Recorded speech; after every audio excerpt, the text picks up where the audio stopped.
नमस्कार, आदर, अभिनंदन, आभार और बहुत बहुत स्वागत आप सभी का आपके अपने कार्यक्रम कानून की बात में। दर्शकों, हम सब ये चाहते हैं कि भारत नित नई ऊंचाइयों तक पहुंचे, नई बुलंदियों तक पहुंचे। हमारे देश में रहने वाला हर व्यक्ति मानवीय गरिमा युक्त एक बेहतर जीवन जिए, चाहे वो पुरुष हो या महिलाएं। आज के समय में महिलाएं शिक्षित हो रही हैं, आत्मनिर्भर हो रही हैं। इसलिए ये ज़रूरी है कि जब वो घर से काम करने के लिए निकले तो उनको एक सुरक्षित वातावरण प्रदान किया जाए। इसीलिए आज हमारी चर्चा का विषय है विशाखा गाइडलाइन और कार्यस्थल पर महिलाओं के यौन शोषण, यौन उत्पीड़न से संबंधित कानून के बारे में। इस विषय पर चर्चा करने के लिए आज हमारे साथ मौजूद हैं हमारी बेहद खास मेहमान, हमारी विधि विशेषज्ञ श्रीमती सुषमा तंवर जी। मैम, कार्यक्रम में आपका बहुत बहुत स्वागत है। नमस्कार। तो क्योंकि आज की हमारी चर्चा का जो विषय है वो काफ़ी अलग है और आज के परिप्रेक्ष्य में बहुत ज़्यादा ज़रूरी है कि हम ऐसे विषयों को चुनें और इन पर बातचीत करें। सबसे पहले मैं आपसे ये जानना चाहूँगी कि ऐसे कौन कौन से अपराध हैं जो एक महिला जब वो काम करने के लिए निकलती है, अपने कार्यस्थल पर पहुँचती हैं, कौन कौन से ऐसे उत्पीड़न हैं जिनका वो शिकार होती हैं? मैं 2 लाइन बोलना चाहूँगी पहले। कैसे बनेगा भारत विश्व शक्ति? कैसे बनेगा भारत विश्व शक्ति जब महिलाओं को यहाँ पे नहीं है सुरक्षा की शक्ति। जी, महिला जब हमारे देश में सुरक्षित ही नहीं है तो भारत एक महान शक्तिशाली देश बने, इसकी हम कल्पना कैसे कर सकते हैं? बिल्कुल। आपने मुझसे पूछा। जी मैम, मैंने यही पूछा और इसीलिए आपने इतनी अच्छी लाइनों के साथ इस कार्यक्रम की शुरुआत करी है। आगे आपसे जानना चाहेंगे। देखिए, जब कार्यस्थल होता है जी, और जहाँ महिलाएं काम करने जाती हैं तो उस कार्यस्थल के ऊपर कई तरह के यौन शोषण अपराध देखे गए हैं। कोई ज़रूरी नहीं है कि उनके साथ में बलात्कार ही हो। कई ऐसे हैं उनके साथ में कोई उनको फप्तियाँ कसता है तो कई उन लोग उनको खींचातानी करते हैं, कोई उनके गलत अश्लील तरीके से उनके साथ में हरकत करते हैं, कोई उनको ऐसे चित्र दिखाते हैं जो कि महिलाओं के लिए उचित नहीं होते। कई लोग महिलाओं को फप्तियाँ कसते हैं। इस तरह से कई तरह के ऐसे अपराध हैं जो कार्यस्थल के ऊपर किए जाते हैं। कई बार तो ऐसे भी देखने में आया कि स्पर्श करने के लिए कई लोग बार बार में उनके पास जाते हैं, उनसे हाथ मिलाने की चेष्टा करते हैं और उनके मना करने पर भी वे मानते नहीं हैं। तो ऐसे कई तरह के अपराध हैं जो कि इन कार्यस्थलों पे महिलाओं के साथ आए दिन होते रहते हैं। बिल्कुल। और ऐसी स्थिति में हम कल्पना ही नहीं कर सकते हैं कि वो अपने काम पे ध्यान देंगी जब वो खुद शोषण की शिकार हो रही हैं। आज हम देखते हैं कि बहुत सारी परिस्थितियां ऐसी हैं जब महिलाएं घरेलू हिंसा की भी शिकार होती हैं। आप घर में भी किसी चीज़ के अपराधों का शिकार हो रहे हैं, आप सोचते हैं कि चलिए हम बाहर निकलेंगे, एक नए परिप्रेक्ष्य में जाएंगे और वहाँ भी यदि इस तरीके की घटनाएं घटती हैं तो ये बिल्कुल भी उचित नहीं है। इसीलिए मुझे लगता है कि हमारे देश की कानून व्यवस्था ने इस बारे में सोचा और एक कानून बनाया और जो कि लागू किया गया 2013 में यौन उत्पीड़न से महिलाओं के संरक्षण के लिए अधिनियम 2013। क्या कानून है मैम ये और किस प्रकार इसका गठन किया गया? मैडम, ये कानून है 22 अप्रैल जी और 1993 को लागू किया गया, बनाया गया था और इसे लागू किया गया था 9 दिसंबर 1993 को। इसे पूरे भारत के अंदर 9 दिसंबर को लागू किया गया था। ये महिला की उत्पीड़न जो सुरक्षा है जी, जो महिलाएं दुखी होती है कार्य स्थानों पे, जो कार्यस्थल हैं उस पे, इसके लिए ये सुप्रीम कोर्ट ने इस कानून को बनाने के लिए आदेश दिया गया था और ये पूरे भारत में 9 दिसंबर को लागू किया गया था। ठीक है। और हमें ऐसा लगता है कि हमारे देश में बहुत सारे कानून हैं, महिलाओं के लिए भी बहुत सारे कानून हैं। हम देखते हैं कि दहेज के संबंध में कानून है, घरेलू हिंसा से संरक्षण के लिए कानून है। तो ये एक बहुत ज़रूरी चीज़ थी कि जब काम करने के लिए महिला जा रही हैं तो उस संबंध में भी एक कानून होना चाहिए ताकि इस तरीके की घटनाएं, इस तरीके की वारदात, इस तरीके के उत्पीड़नों का शिकार महिलाएं ना हो। तो इस संबंध में एक महत्वपूर्ण चीज़ है जिसका जिक्र करना ज़रूरी है, वो है Vishakha versus state of Rajasthan का केस।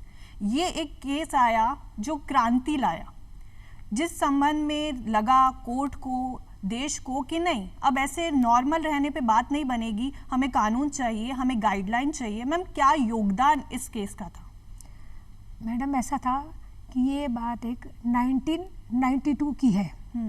इसमें एक भंवरी देवी महिला थी जी जो एक समाज सेवी थी जी और वो आंगनबाड़ी कार्यकर्ता भी थी। जी उसने एक बच्ची का जो बाल विवाह हो रहा था उस वक्त, वो बच्ची 1 साल की थी, उसने उसे रोकने का प्रयास किया और उसने उसमें सफलता भी प्राप्त की।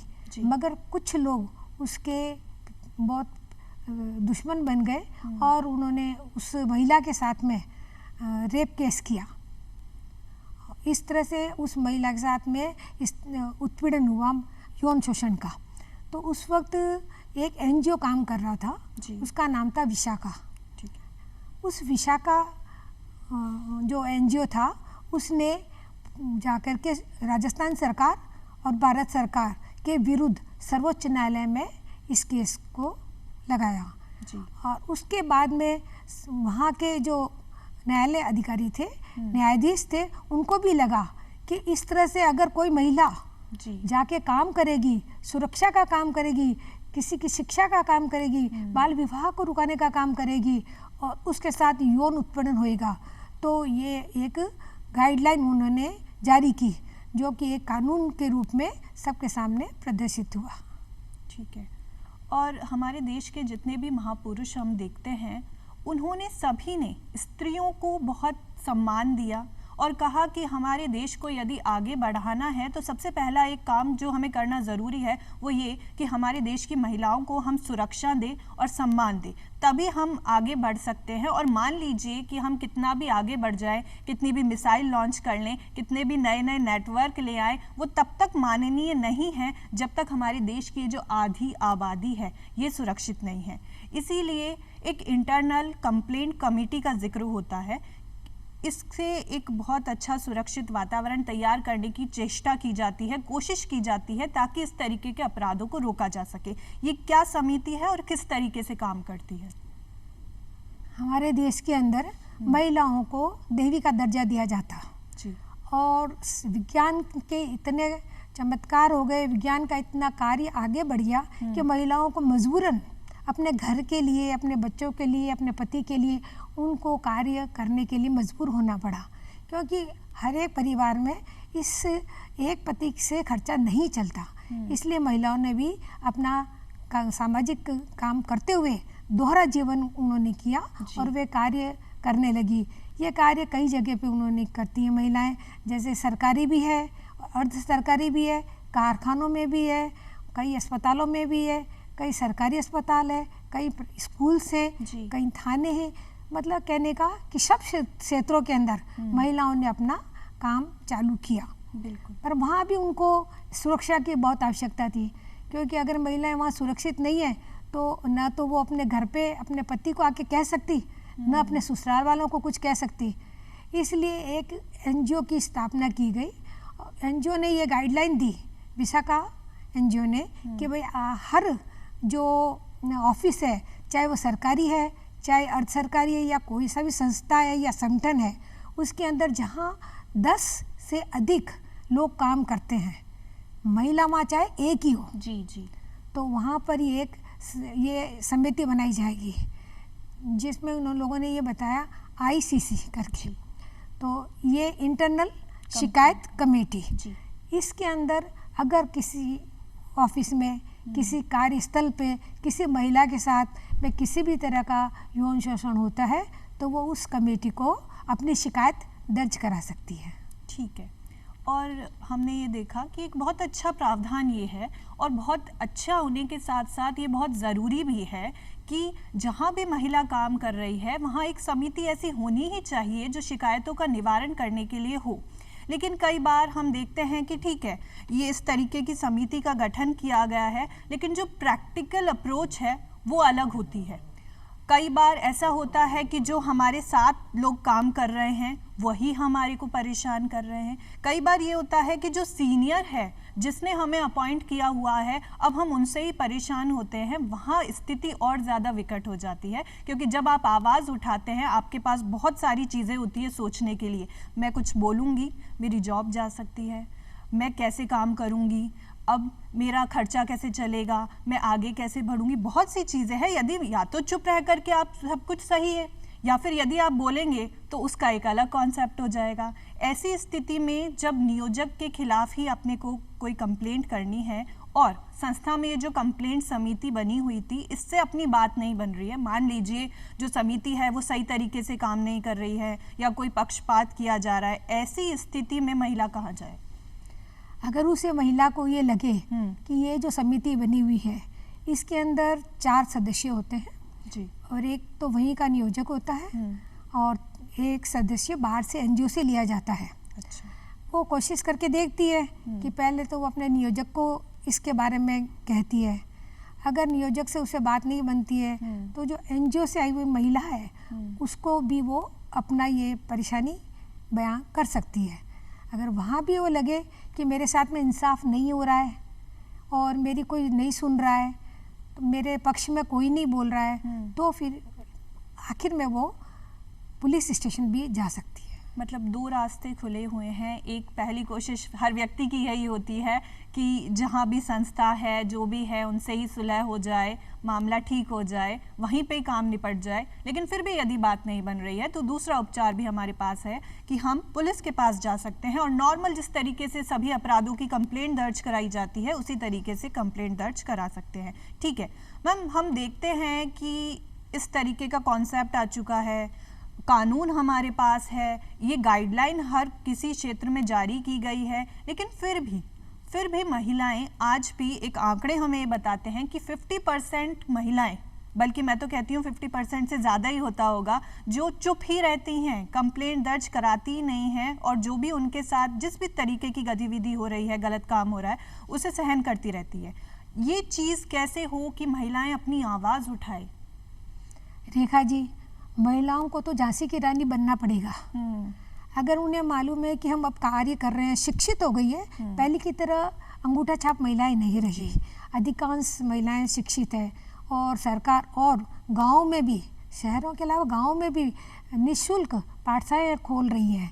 तो महिलाओं को सब मेरे लगता है कि शिक्षित है और वो अपने बच्चों को भी पढ़ाना चाहती है और पढ़ाती भी है। तो उन्हें ऐसा सोचना चाहिए कि देखिए, अगर हम चुप रहे तो ये मेरे अकेली महिला के ऊपर अत्याचार नहीं है, ये मैं कितनी महिलाओं पे अत्याचार करवा रही हूँ। अगर वो ये इसके विरुद्ध खुलकर न बोलेगी और चुप रह के सहन करती रहेगी तो वो और लोग और महिलाओं के लिए भी अत्याचार करवा रही है। तो उन्हें मजबूती से अपना पक्ष जाके कहना चाहिए, अपने नियोजक को कहना चाहिए, वहाँ का जो अध्यक्ष बना है कमेटी का उसको कहना चाहिए। जैसे भी अभी अपन ने पहले भी बताया, अगर वहाँ उनकी बात नहीं बनती है तो उसे डरना नहीं है, हार नहीं मारनी है कि भाई मैं हार के बैठ जाऊँ।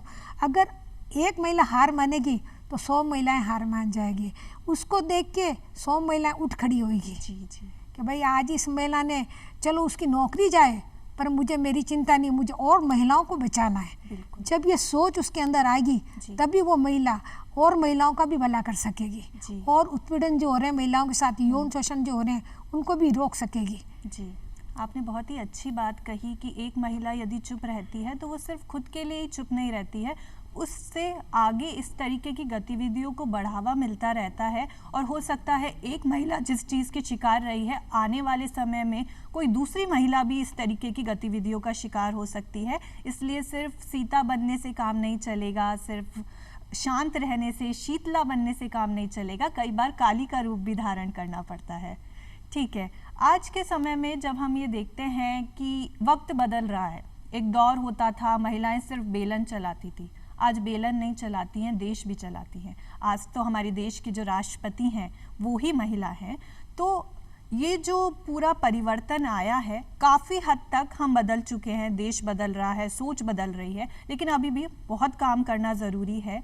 आज महिलाएं आत्मनिर्भर हुई हैं क्योंकि आत्मनिर्भर होना उनके लिए बहुत ज़्यादा ज़रूरी है। पहले पुरुषों पर निर्भर रहती थी, जो भी अपनी आवश्यकताएं होती थी उनके लिए। मैम, आपको क्या लगता है क्यों इतना ज़रूरी है कि हम खुद कमाएं, आत्मनिर्भर बने? मैम, मैंने अभी आपको बताया था कि ये विज्ञान का युग है। विज्ञान ने इतनी तरक्की कर ली तो हर मनुष्य को, हर परिवार को, हर महिला के मन में आता है कि हमारे पास भी ये अमुक वस्तु होनी चाहिए। आज साइंस ने इतनी तरक्की कर ली, आज और नहीं तो बच्चे ही कहते हैं कि देखो उसके घर में कार है, आज मम्मी हमारे पास में कार नहीं है। आज उनके पास मोबाइल है, आज हमारे पास मोबाइल नहीं है। तो आवश्यकता बहुत बढ़ गई है लोगों की। अब उस आवश्यकता की पूर्ति कैसे हो? तो एक आदमी घर में अगर कमाता है तो उससे ये पूरा परिवार चल नहीं सकता। आज स्कूलों को ही देख लो, स्कूलों में फीस इतनी ज़्यादा है कि एक पिता की जो आय आ रही है उससे वो पूर्ति नहीं कर सकते, और या फिर अपने बच्चों को छोटे स्कूलों में, जो सरकारी स्कूल हैं जहाँ बहुत कम फीस होती है, उसमें डालना पड़ता है। पर हर माँ की इच्छा होती है कि मेरा बच्चा बहुत बड़ा ऑफिसर बने, आरएस बने, इंजीनियर बने, कलेक्टर बने। तो वो सोचती है कि मैं अपना घर में रोटी के बाद में मेरे पास में बहुत समय है, तो मैं क्यों नहीं अपना समय का सदुपयोग करूं। मैं घर पर अपना काम करके और मैं कुछ काम करूंगी, चाहे वो सरकारी नौकरी हो, चाहे किसी शॉप पे काम करना हो, चाहे उसको अपने खेती बाड़ी का काम करना हो। खेती बाड़ी से भी बहुत अर्निंग होती है आजकल। तो महिलाएं, जैसे दूध का व्यापार है, किसी भी काम से वो जुड़ सकती है और अपना खुद का तो भला करेगी, अपने परिवार का करेगी, साथ में उसका समाज मजबूत होएगा। एक महिला मजबूत होती है तो समाज में पूरा समाज मजबूत होता है। अगर एक महिला मजबूत होती है और समाज मजबूत होता है तो देश मजबूत होता है। तो हमारे कहने का मतलब ये कि अगर सारी ही महिलाएं थोड़ा थोड़ा करके अपना समय निकालेगी, कोई बुनाई करेगी, कोई कसीदा करेगी, कोई कढ़ाई करेगी, कोई बच्चों का ट्यूशन करेगी, मतलब काम इतने हैं कि महिलाएं अपने काम जो घर के हैं, खाना बनाने का है, कपड़े धोने का, उसके अलावा भी बहुत सारा काम कर सकती है। और उन्हें हार नहीं माननी। ऐसा कभी नहीं सोचे कि मैं ये काम नहीं कर सकती। नहीं, हमें ये मानना होगा कि मन के हारे हार है, मन के जीते जीत। तो महिलाएं अगर सोच लेती है तो वो बहुत अच्छा काम कर सकते हैं, पुरुषों से भी बेहतर काम कर सकती है। कई ऐसी जगह देखी है मैंने जहाँ पर महिलाएं पुरुषों से आगे काम कर रही है। आज तो देखिए आप कि जो बसों के अंदर ड्राइवर है, ट्रकों में ड्राइवर है, वो भी महिलाएं हो गई है। हवाई जहाज चला रही है महिलाएं, और अब तो सेना में भी आ चुकी हैं। सेना में भी आ चुकी है। मैंने बम्बई में सुना है कि ट्रेन चला रही है, लोकल ट्रेन। तो महिला क्या नहीं कर सकती, पुरुषों से ज़्यादा शक्ति होती है। तभी तो वो देखो अपने बच्चों का भी, ससुराल का भी, परिवार का भी, सबका पालन पोषण भी करती है और फिर अपना आप को मजबूत करती है, अपने घर को भी संभालती है, अपने ससुराल में भी सब लोगों को साथ में निभाती है वो। और ये बहुत बड़ी बात है, हम महिलाओं का सम्मान करते हैं तो ऐसे ही नहीं करते हैं, कुछ बात तो है ना। मतलब एक महिला यदि वर्किंग है और घर भी संभाल रही है, हम पुरुषों को देखते हैं, पुरुष भी ऑफिस जाते हैं और आने के बाद ठीक है, हो सकता है हाथ में रिमोट हो, सामने टीवी हो, लेकिन महिला के साथ ये स्थिति नहीं है। वो घर पे पहले काम करके जाती है, वहाँ बाहर जा कर के ऑफिस का काम करती है, आके फिर घर का काम करती है और हो सकता है अपने बच्चों को भी पढ़ाती है। ये है नारी शक्ति। तो यदि इस तरीके के कार्य स्तर पर कोई उसका शोषण होता है, ऐसे में जो दोषी व्यक्ति है, जिसने अपराध किया है या शोषण किया है, उनके खिलाफ कौन कौन सी कार्यवाही की जा सकती है?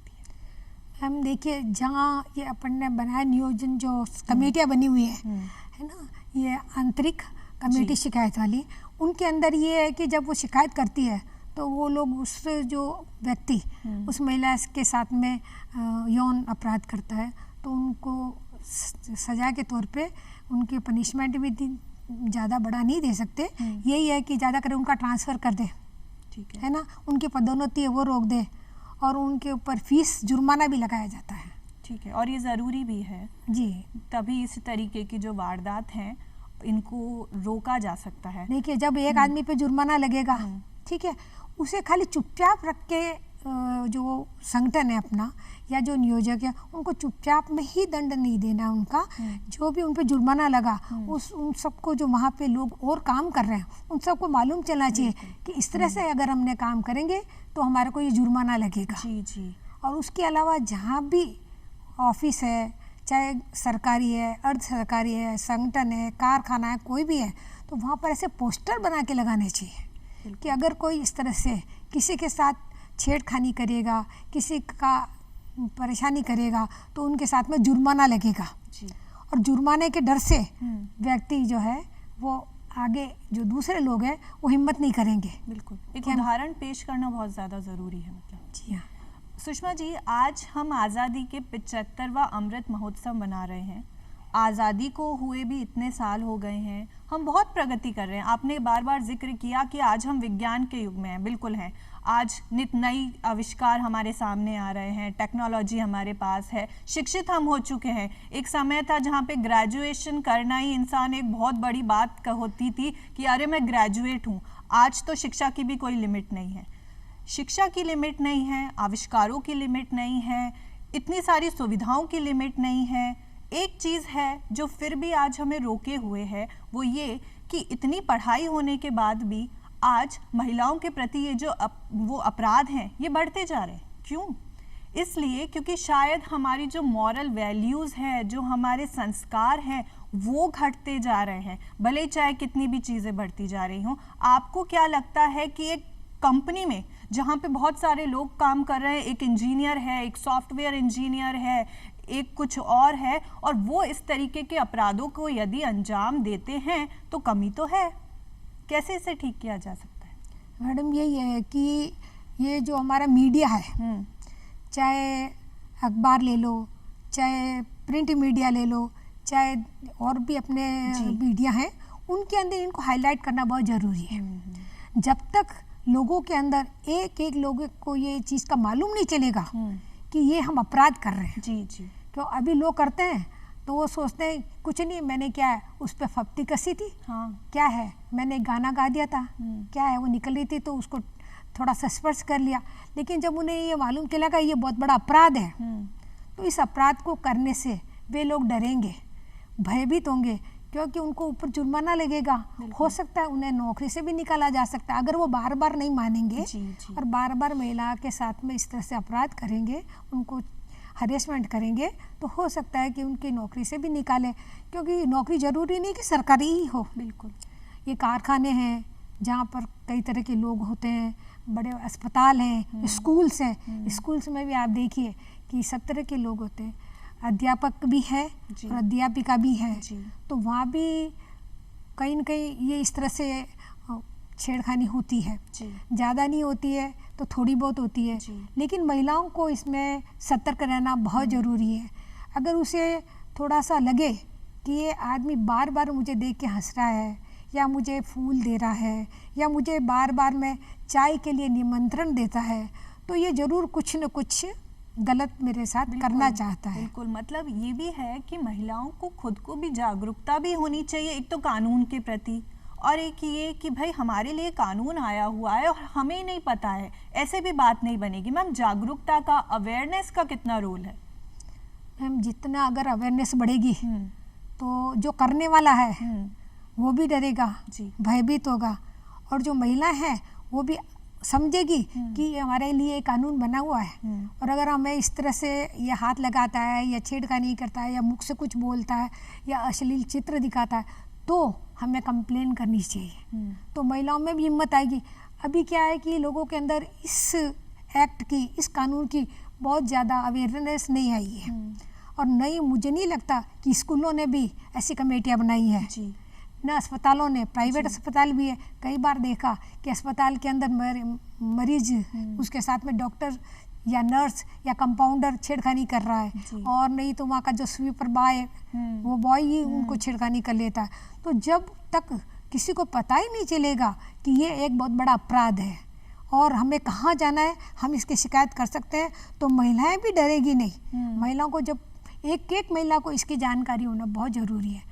जब महिलाओं में इसकी जानकारी होगी तो देखेगी कि आज मेरी बहन के साथ, आज मेरे बच्चे के साथ, आज मेरे स्कूल जाने वाले जो बसेस होती हैं, उनके अंदर भी जो ड्राइवर कंडक्टर होते हैं, कोई भी इन छेड़खानी करता है, क्योंकि वो सोचते हैं कि क्या हुआ, स्पर्श तो किया। लेकिन ये चीज़ को बहुत कॉमन समझ लिया जाता है कि ये तो नॉर्मल सी बात है। मैम, चलते चलते संक्षिप्त में हम चाहेंगे कि आप हमारे दर्शकों को क्या संदेश देना चाहेंगे? हमें तो सभी दर्शकों से हाथ जोड़ के निवेदन है मेरा कि महिलाएं आगे बढ़ो, सशक्त बढ़ो और झांसी की रानी बढ़ो, क्योंकि बिना आगे बढ़े ये संसार आपको पीछे घसीट लेगा, आपके साथ में शोषण होता रहेगा। अगर आपके सामने किसी महिला के साथ भी शोषण हो रहा हो तो आपको आवाज़ उठानी है, तो एक से एक 11 हो जाएंगी जी। तो ऐसा नहीं है कि एक महिला को अकेली छोड़ना है, हमें समाज से जरूर डरना है, लेकिन इन जो समाज कंटक है इनसे नहीं डरना है। मतलब आगे बढ़ते रहना है और अपनी आवाज़ ज़रूर उठानी है। मैम, कार्यक्रम में आपने शिरकत की, इतनी सारी जानकारी इतने सहजता से, इतने प्यार से हमें प्रदान की, उसके लिए बहुत बहुत धन्यवाद।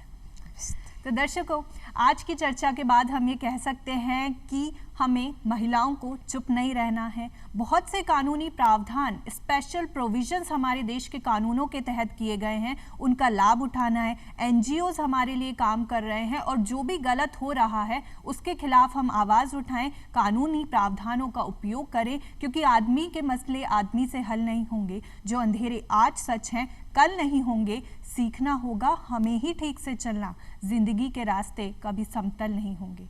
अगली बार आपसे फिर मुलाकात करेंगे, नए विषय पर चर्चा करेंगे। तब तक के लिए नमस्कार।